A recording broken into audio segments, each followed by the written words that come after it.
Quero também, né, fazer as minhas palavras, que eu já me referi anteriormente, agradecer a presença da Celesc, toda a equipe, e eu também gosto de ser também fiel naquilo que falo. Sim. O atendimento aqui do nosso escritório, realmente, quem safa aqui Palhoça realmente é o nosso escritório. Todas as vezes que a gente procura, né, toda a equipe, estamos sempre sendo bem atendidos. Mas, por outro lado, né, eu já falei anteriormente, foi a pior temporada que nós tivemos no nosso município de Palhoça, em termos de falta de luz, falta de energia elétrica. Eu penso, tá, Palhoça, por exemplo, há 10 anos atrás, nós tínhamos 100 mil habitantes, ou menos.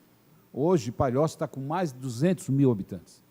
Então, eu penso que durante esse período não houve, por parte da Celesc, tá, um investimento dentro do município de Palhoça, porque os maiores problemas que a gente vê dentro do nosso município é o transformador, que é pane no transformador, a maioria.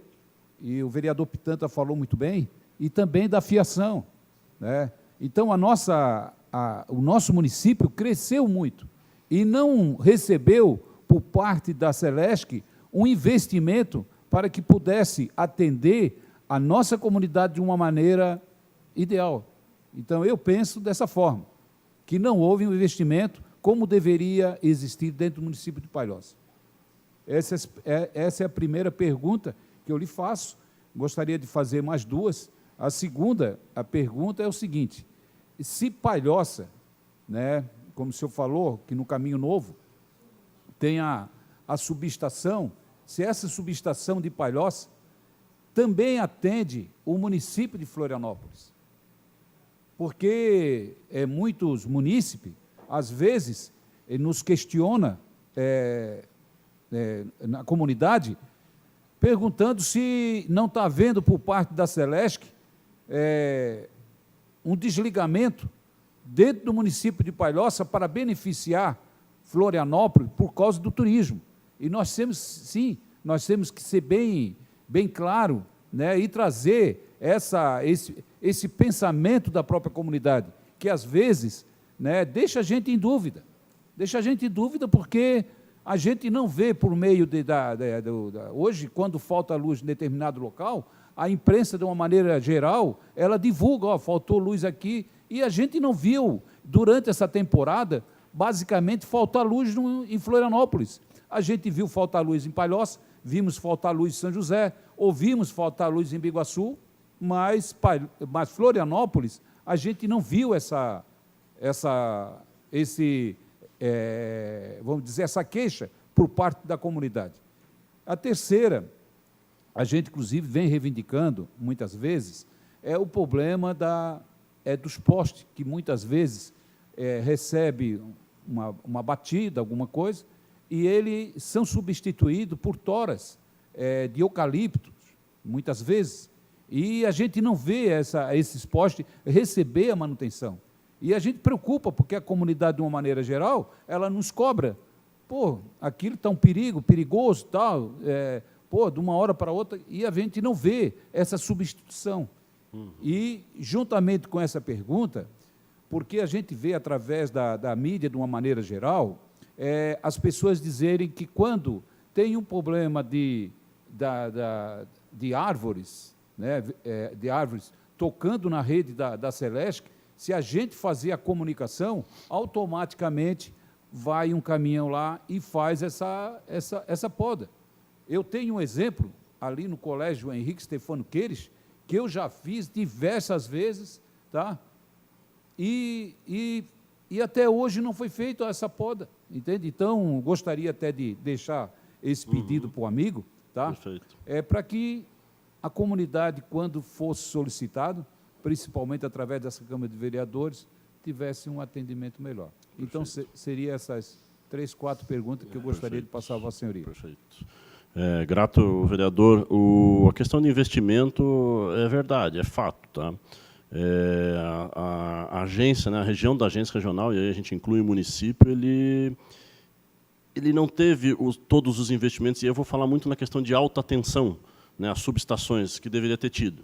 Na verdade, houve o início da companhia, né, de tentar fazer a subestação São José do Sertão, e isso vai aliviando as cargas da região. A subestação hoje, Palhoça, Caminho Novo, ela é uma temporária, ela vai ser agora construída, e havia uma demanda reprimida de ponto de subestação. Esse é o motivo em que a companhia trabalhou nesses últimos 2 anos, e hoje a gente está com o maior orçamento de investimento na alta tensão. Como eu comentei, 3 subestações. Não é normal, né, uma região, eu vou chamar aqui de toda essa grande região, né, não é normal a gente ter tantas subestações junto. Então, isso vem, com certeza, de um acúmulo da necessidade, um investimento represado. Né? Então, as 3 subestações estão saindo hoje, é um investimento pesadíssimo para a região, tentando recompor esse histórico de investimentos que já deveria ser feito. E aí eu lembro, mais uma vez, destaco mais uma vez a questão da São José do Sertão, que é mais um investimento que, numa região que a gente viu pontual, que se a gente não iniciar o desenrolar dela, e não iniciar todo o trabalho de construção de uma subestação que é um projeto de longo prazo, né, talvez com essas subestações a gente vai estar bem esse ano, vai estar bem o ano que vem, e daqui 3 anos a gente vai estar sentando aqui e discutindo de novo a necessidade de investimento para a região.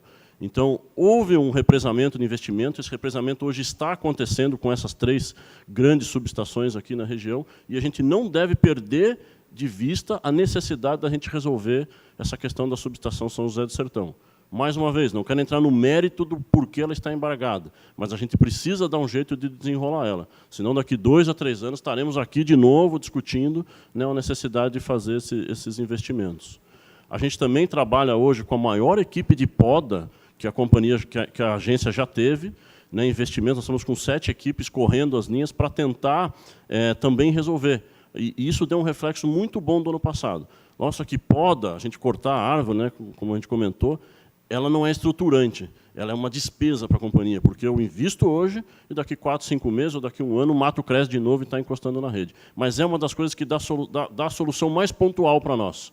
Eu consigo atender, né, no curto prazo, mas ela não é estruturante. Então, o investimento, sim, a companhia está correndo, buscando atrás, e, mais uma vez, chama a atenção para que a gente não deixe represar de novo esse investimento. O senhor comentou da subestação, se porventura tem influência num outro município. A subestação ela tem atuação local. Tá? Sempre que a gente tiver subestação, ao redor da subestação são as cargas que vão ser atendidas por aquela subestação. Então, não tem ligação da Palhoça, Caminho Novo e as cargas ao redor da subestação com um cliente que esteja lá em Florianópolis. Isso não tem ligação. Ela atende aquela própria região. Note, eu coloquei aquele gráfico, né, das subestações, que quanto mais subestação eu tenho, menor é em torno dela que eu consigo atender, porque tem mais carga, mas sendo menor também eu vou ter sempre menos interrupções. Por isso que é importante que a gente tenha, né, a quantidade de subestações equilibrada à nossa carga. Também falando de investimento prudente, não dá para a gente encher de subestação, né? Mas não há uma referência direta da subestação Palhoça, Caminho Novo, com a questão lá de Florianópolis. Se é uma região próxima, às vezes você pode ter, por questões técnicas, operacionais, um alimentador um pouco mais extenso, que atenda outro município, mas são casos bem pontuais e, mais uma vez, que estejam ligados, que estejam próximos, né? Digamos quase que conurbado com aquela subestação. Assim. Mas a ligação com Florianópolis para cá não tem, tá, vereador? Isso é tranquilo. Não tem relação com isso. E o senhor comentou... Transformadores. Isso, dos transformadores, os transformadores de poste, né, que a gente chama, não os da subestação, mas os transformadores de poste, eles foram projetados em um determinado momento para atender uma região. Às vezes a carga vai crescendo, né, e realmente o transformador pode entrar em sobrecarga. Aí a Celesc tem que fazer uma troca desses transformadores. Muitos transformadores que foram trocados na região da Pinheira, né, e foi um pouco mais até do que o vereador comentou, foram 52, o Ivan comentou comigo, são por crescimento da carga. Né? E aí a Celesc tem que ir lá trocar esse transformador, colocar um transformador maior, mas a Celesc aproveita esse transformador, desde que ele não queime, né? Não entre, mas trabalhando com planejamento, a gente consegue aproveitar esse transformador em outro circuito, em outra região que esteja crescendo um pouquinho mais. Tá? Renato, tu veja bem que tem colégios que querem implantar o ar-condicionado e não pode, porque o transformador, ele não tá, se ligar o ar-condicionado, ele não aguenta. Sim, Então, sim. hoje, assim, é por isso que eu digo que está com uma demanda reprimida. No caso, Sim. ele não aguenta mais. É por isso que eu digo que eles estão ultrapassados. Tem que Sim. haver uma Sim. manutenção, Sim, nesse sentido. Entende? Algumas cargas são bem significativas, como é o ar-condicionado. Então, mas o colégio que quer colocar um ar-condicionado, ele faz um pedido para a Celesc, um projeto, e a Celesc vai trabalhar, muitas vezes tem uma participação financeira, é a regra do jogo, né, assim que a ANEEL trabalha, e a Celesc faz a obra e aí pode aumentar. Troca, o transformador põe um maior e libera a carga para o consumidor. Tá? Esse é um processo normal, não é de imediato. Né? E aí requer um planejamento também de toda a sociedade, sempre que for trabalhar num aumento de carga um pouco mais expressivo. E, para completar, existe algum projeto para que esses postes, que hoje estão sendo assegurados com toras, ser substituído? Porque no município tem muito desses, tem muita... Sim. O senhor vai encontrar muitas vezes o poste, quando é abarroado, a Celesc põe um postezinho de madeira do lado, a gente chama de pé de amigo, né, que é para segurar o poste. Essa é uma função do atendimento emergencial. Tá? O atendimento emergencial, quando chega numa ocorrência, a prioridade dele é recompor com segurança. Então, se a gente fosse, naquele momento, parar, muitas vezes, um vendaval, por exemplo, se fosse parar uma equipe para trocar aquele poste, isso demoraria e eu acabaria atendendo outras ocorrências com mais demora. Então, o procedimento normal, a equipe chega, havendo segurança, ela faz um reforço no poste, mas isso ele passa uma pendência para a área de manutenção da companhia, que recebe isso, e ela vai fazer um desligamento programado para fazer a substituição desse poste. Hoje eu sei que a gente tem bastante ainda, mas estão sempre numa esfera de rodando, né, a quantidade de postes que eu tenho que estar trocando. Isso é feito com uma turma daí de manutenção pesada, num serviço programado.